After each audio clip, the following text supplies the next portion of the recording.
When you look at the price of Bitcoin right now, since you started there, what do you think it ultimately lands at? And what do you think the window is right now for it? Oh, you know, I've been saying this for a long time. It's roughly doubled every year for 12 years that we've been doing this. So I think it keeps doing that for at least a few more years.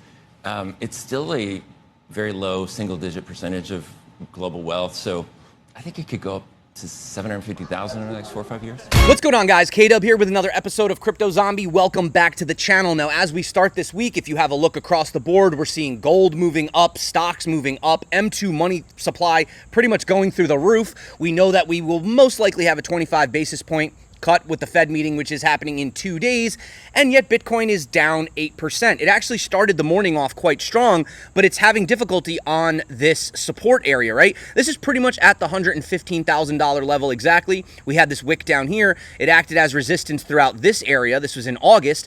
Actually, again, in late August, and currently we did get above it, but it looks like it's a little indecisive as to what it wants to do. Why is this happening for Bitcoin? Shouldn't Bitcoin be absolutely exploding with everything else? This is what's creating these fears in the market. A lot of people starting to doubt Bitcoin. I've noticed a lot of negative sentiment around Bitcoin and crypto. We're starting to hear these crazy calls about tops coming in, and this could be the end, and Bitcoin's going back to 30K or 10K or crazy things like that. Well, hopefully in today's video, I will help to break that down so you can really understand what's going on, because there are a little bit of a tug of war going right now between sort of the OGs, right, which we'll get into, who are selling, but at the same time, there is still extreme demand, and yet price is flat. This doesn't make any sense, right? Well, if we have a look over here, the one thing I will mention is, remember this major trend, which has gone back all the way to 2017. We have reclaimed that. So we had sort of 2 weeks as a fake out, and currently, pretty much if Bitcoin can stay above 113,000, then that does keep that long-term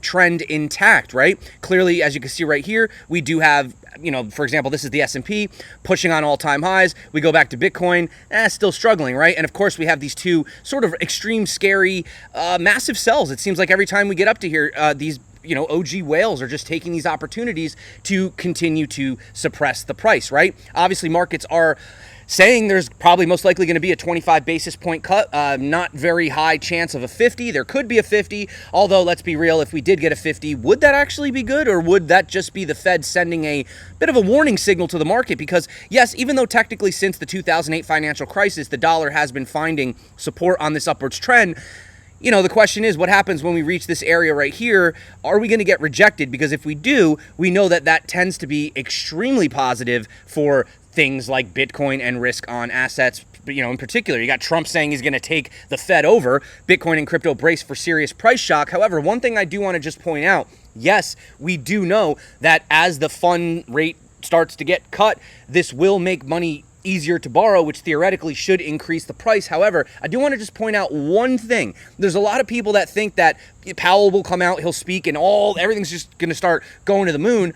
That could happen, possibly, but actually, this is a little bit weird, but historically, you'll notice that when we do have the Fed starting to cut rates, for example, back here in 2019 to 2020, you can see if I zoom in, we started cutting right around here, and Bitcoin actually started going down and sideways before it really started taking off. So this doesn't necessarily mean it's going to happen again, but I will say, you know, back around this area, we were only between 1.5 and 3, whereas up here, we're clearly much higher. So this could have an even larger impact. So in the short term, could things get a little bit crazy? Could they get a little volatile? Yes, but historically speaking, this is only setting things up for a massive explosion to the upside. So I want to go over a few different things today, what's going on with crypto, why we are being held back. I want to discuss a little bit of the 4-year cycle theory. Has it ended? And I want you to stick around to the end because I have a really awesome clip to play you guys, and I think it might really help everyone to understand exactly what's going on. So obviously, before we get into it, I do want to remind you that we did actually have an amazing turnout for this FEMX VIP trial. Obviously, if you guys want to sign up, you don't have to deposit anything, but you can get a VIP trial for up to a month, which means lots of bonuses back. You can get up to $1,300 just by using the link below, as well as an extra $4,000 in bonuses. So take advantage of that, guys. Obviously, during these boring times, this is absolutely free. All you got to do is just sign up below, and you will automatically get that VIP status. So take advantage of that, obviously, if you can. So you guys may have seen this. I'm not going to play the clip. We did have the Gemini, the Winklevoss twins over here. The Gemini is going public. They're saying Bitcoin is is going to 1 million, right? But, are these guys just saying that because it's their platform and they want to get everybody excited? Well, like Jack has pointed out, Bitcoin is actually hitting the lowest monthly volatility ever as we speak. So here's a few examples of when we start to hit these levels, and keep in mind, this is the lowest level we've ever hit. You can see right here, that actually ended up sparking a massive rally. The next time we ended up hitting these low levels, massive rally, right? We had a similar level right back here earlier in the year, and I wouldn't call this a massive rally, but it did take Bitcoin to all-time highs, and currently we are in that area again. Now, obviously, this is not what most people in crypto are used to, and that's sort of the problem when you have the Wall Street narrative, the institutional narrative. We're used to these insane melt-your-face rips followed by these insane, terrible dumps to the downside, and we're just seeing a very sort of muted, calm, less volatile Bitcoin, and again, we're just not used to that. However, I have told you why I don't think it's going to stay that way for very long. I'll go over that again in today's video. But, we have Bitcoin lagging behind the M2 money supply, and we know that there's usually a bit of a lag, but let's just play basic economics here. The more money that's getting pumped into the system, the more opportunity this is going to have for things like, obviously, stocks and gold, but of course for Bitcoin as well, as it does tend to pretty much act well in these environments. Now, even though you're hearing a lot of doom and gloom, let me just break down some things for you. We have Wall Street dominance, ETF dominance, 4.14 billion daily volume, 94.16% market share. Institutions felt relief and are now loading up. You can see, for example, BlackRock is leading them with 84.91 billion. So big money probably is going to mean that there's bigger moves ahead. Like Timothy Peterson points out, he says, I am not a believer in technical analysis.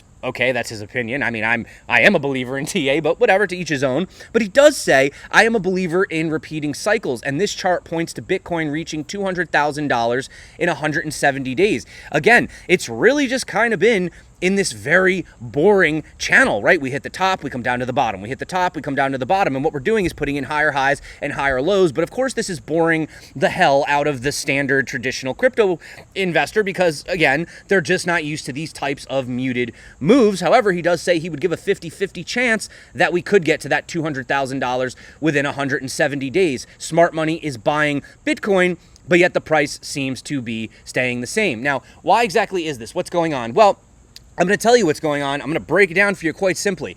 This is really what I firmly believe is happening right now. You have a lot of these crypto OGs that they were buying Bitcoin when it was $15, $30. And keep in mind, the type of person that was buying Bitcoin 13 years ago is not the kind of person that's buying it today.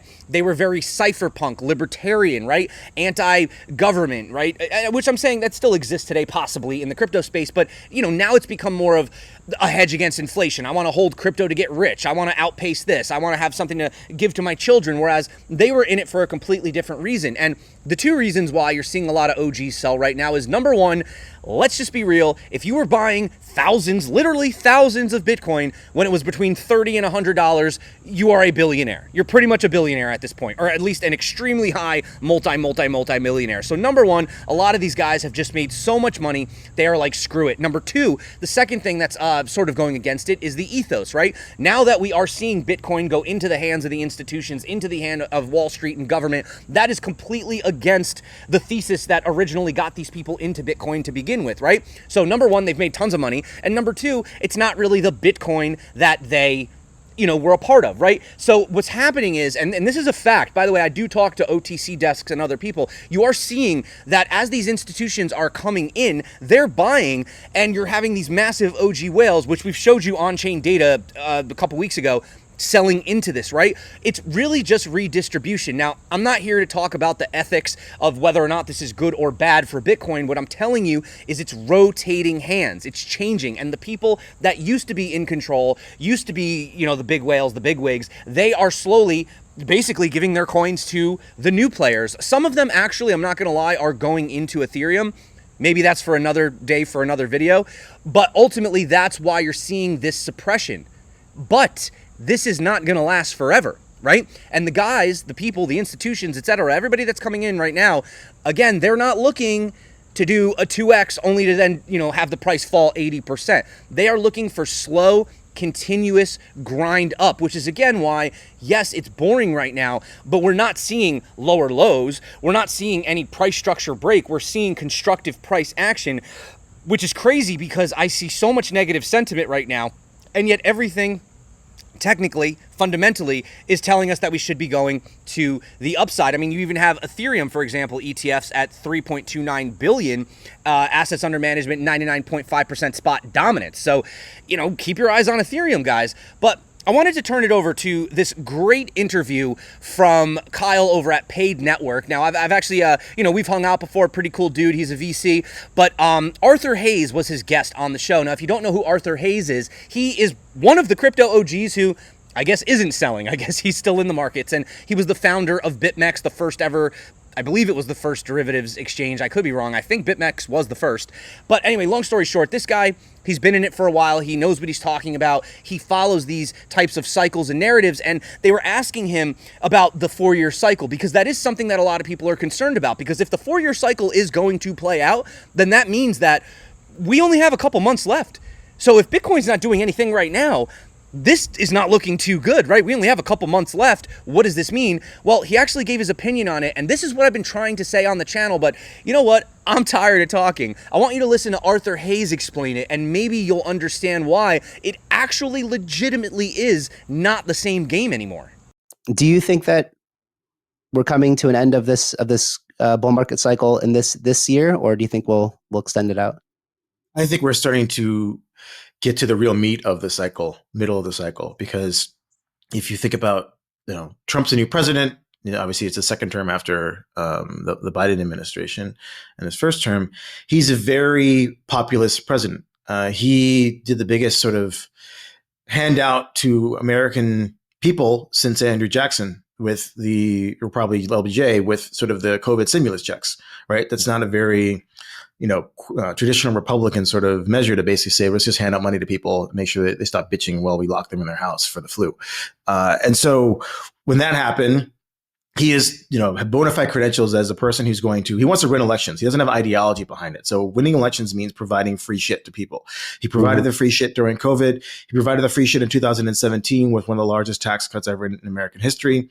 And he's going to provide more free shit. Otherwise, him and his, Trumpian Republicans are going to get voted out of office in 2026 and then in 2028 in the presidential election. So I think he knows exactly what he needs to do, which is provide free shit and print money. And that's what he's going to do. And now, obviously, the Fed and certain individuals within sort of the bureaucracy that is the American government have been sort of stymieing his efforts. But, domino after domino is being knocked down. And, by, middle of next year, it's going to be full steam ahead in terms of the Fed's on board, no more Powell. Maybe he's got 4 out of 7 Fed governors, and he can do some other funky things with the interest on reserves or the discount window. And you have Bessent doing these sovereign wealth fund deals. You have possibly Fannie and Freddie ending conservatorship, and now they can lever their balance sheets and add about $4 to $5 trillion into the mortgage markets, allowing people to re-leverage on their houses. So yes, if the consumer runs out of cash, what does the American consumer do when they don't have money?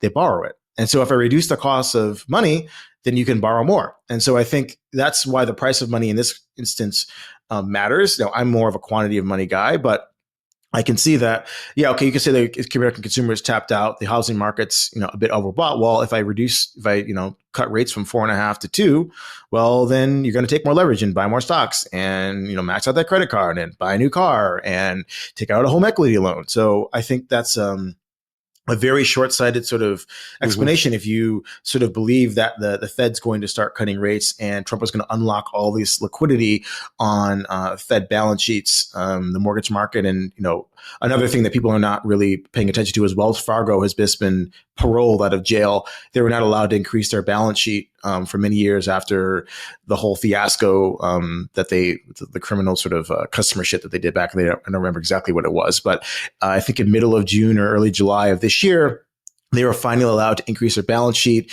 There's a very famous macro analyst, Zoltan Pazar, who estimates that they have about $450 to $500 billion of capacity in the balance sheet to buy treasuries and other debt securities now that they can grow their asset base. And so you have another liquidity engine in the commercial banking system in the United States. So I don't really care a fuck about the real economy. All I care about is the credit, and the credit's going to flow, and it's going to flow into Bitcoin. Kyle also in this interview went on to ask, okay, well, we understand that you're looking for a bit of an extended cycle, but for example, what if you do start to see a lot of euphoria come in, right? What if we do get this massive, insane, melt your face rally into the end of the year? Would that mean that the 4-year cycle is still intact and it's kind of that market psychology playing out because everybody thinks it's going to happen, so it happens? Then would you be a little bit cautious? And interestingly enough, he just doubled down on that idea.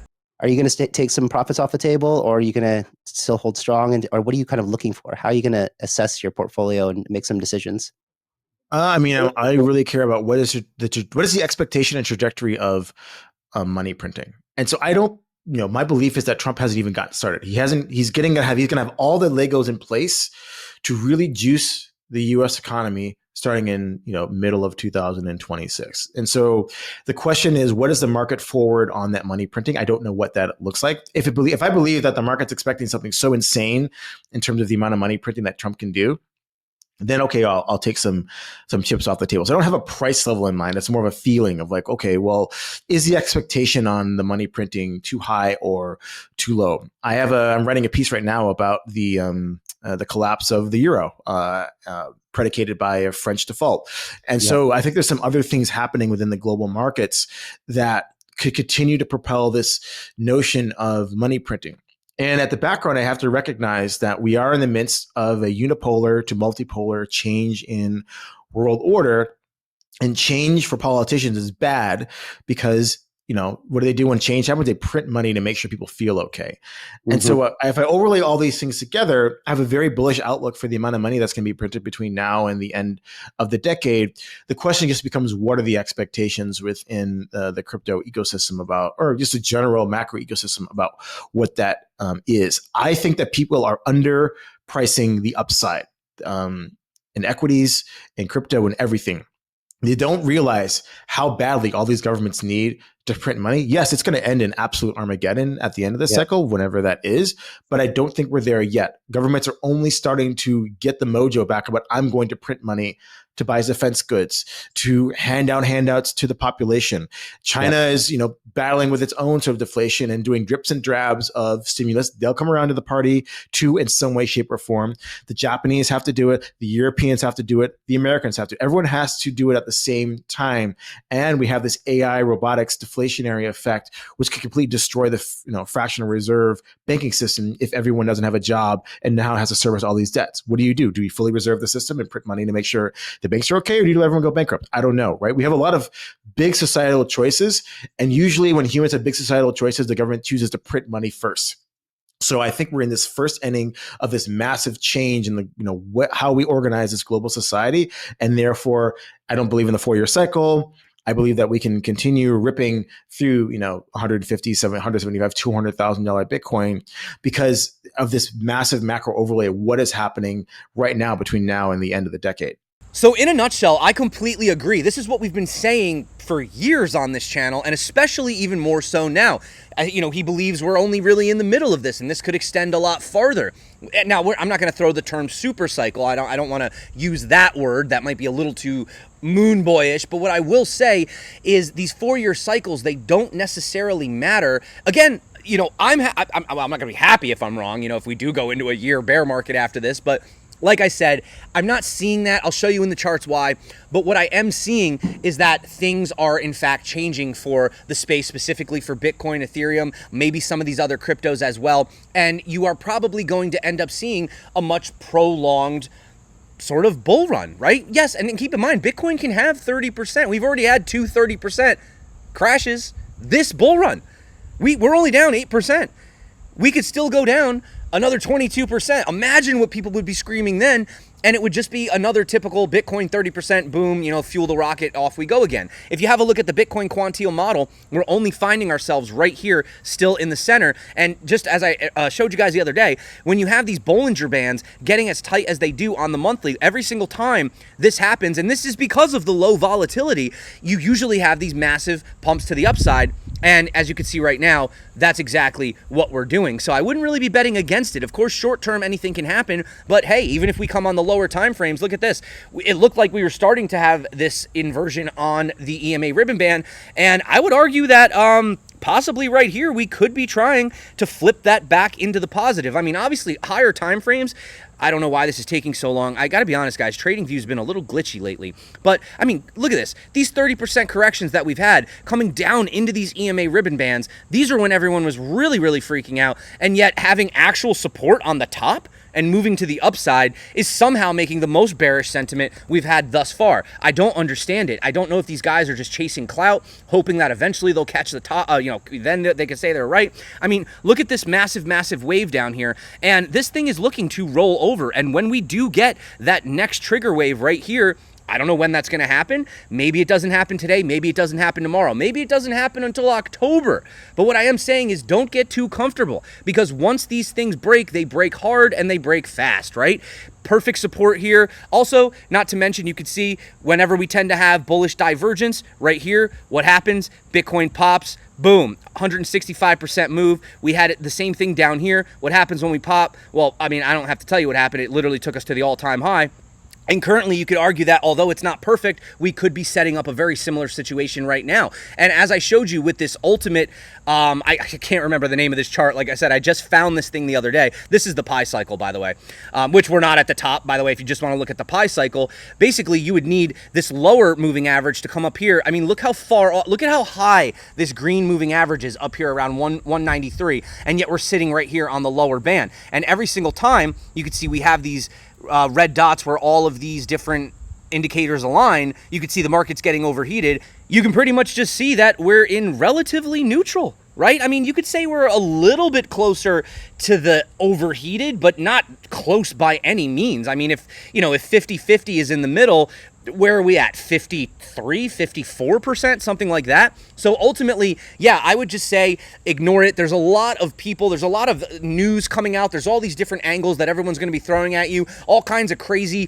macroeconomic data, different countries starting to ditch the dollar and this and that and loading up on gold and crypto. They're going to fight against crypto because if the US is embracing crypto and they want to hurt the US, then they're not going to, there's just a lot of stuff going on right now. But if you just sit back, you just think about it logically, where else are they going to go? If they're calling for this crazy recession, depression, everything's going to be terrible, everything's crashing, you can't trust, 10-year treasuries because everybody's getting in it and it's too low of a percent. You got inflation going rampant, the stock market's crashing.